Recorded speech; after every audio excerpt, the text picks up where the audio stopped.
How's everybody doing?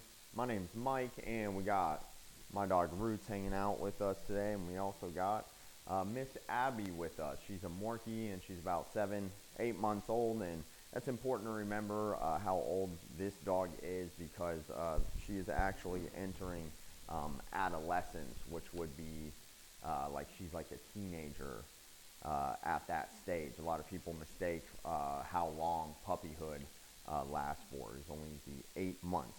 So today what we're going to talk about that's kind of relevant because we're talking about excitement. So as you see the dogs here, in my environment, it's a very conducive for the dog. I'm very clear about my relationship with the dogs and what I want from them. So in the owner's homes, the dogs, they get very excited. Not just these dogs. I'm talking about in general. What we see with a lot of dogs is when the dogs come back to the homes, they're very excited because the norm for the dog in the home was excitement. And that's what a typical dog owner kind of expects from their dog. That's what you see depicted on TV and all kinds of other places, is just kind of general bad behavior from dogs, and it's accepted in just a whole lot of excitement. So with her, when I have her come with me on a leash anywhere, she's pretty excited. She's like real small too, so she has to do a lot of movement just to kind of keep up with me. So that tends to make her, she's like super excited, and you can tell by her body language. She's very dominant with her tail up, chest out, walking super proud. Even though she's small, she can still be dominant. So I want to stick to talking about the excitement and specifically what repetition is going to do for you as a dog owner. So anything the dog is lacking in, the way to fix that is have them do it the way you want them to do it, in repetition, and doing that over and over and over again. So a good example is this morning when I'm working with her on place, she's just so excited coming off and on a place. You know, it's something they jump on and off of, so it's kind of like something they're excited to do. So what I did was, since she was excited, I made her do that over and over again.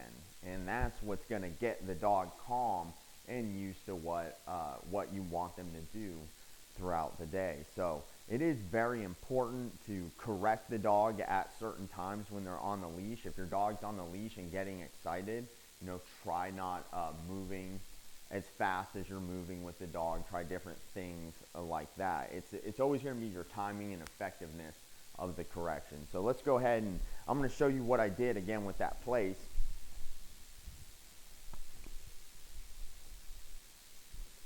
Good girl. Heel. Good girl. See, she actually did really good. She's not excited. Heel. Heel. See how she's not. Heel. Sit.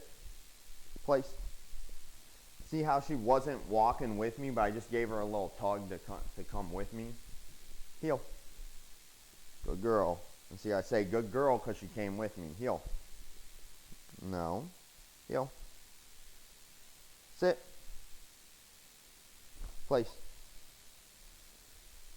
And the reason I did that is I was walking her around so the camera could see her, and now I'm not going to do that, so that way she's not doing that weird movement. Heel.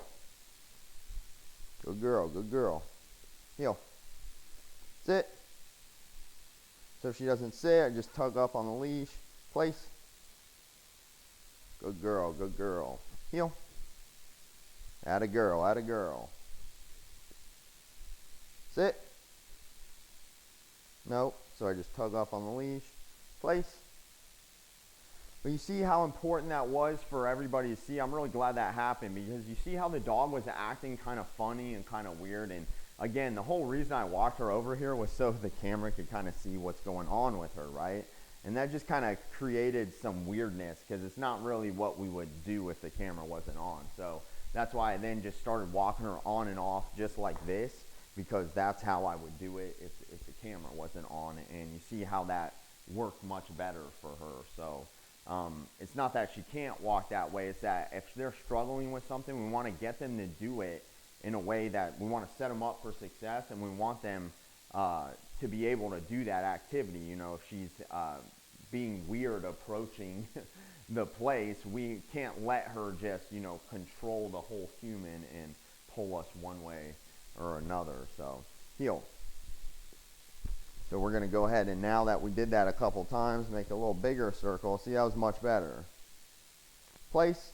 But you see how I didn't have to push that. I didn't have to do what I did last time with her. That's why it's smart to get some success here, and that led to the success over here. It made her want to be more compliant on the leash for whatever reason, doing those reps. But again, this is the magic of repetition. This is why repetition is going to help you if your dog's super excited. Same thing if it was the front door. Heel. If it was the front door, sit. We would go in and out of the front door over and over. Heel. Sit. Sit. Heel.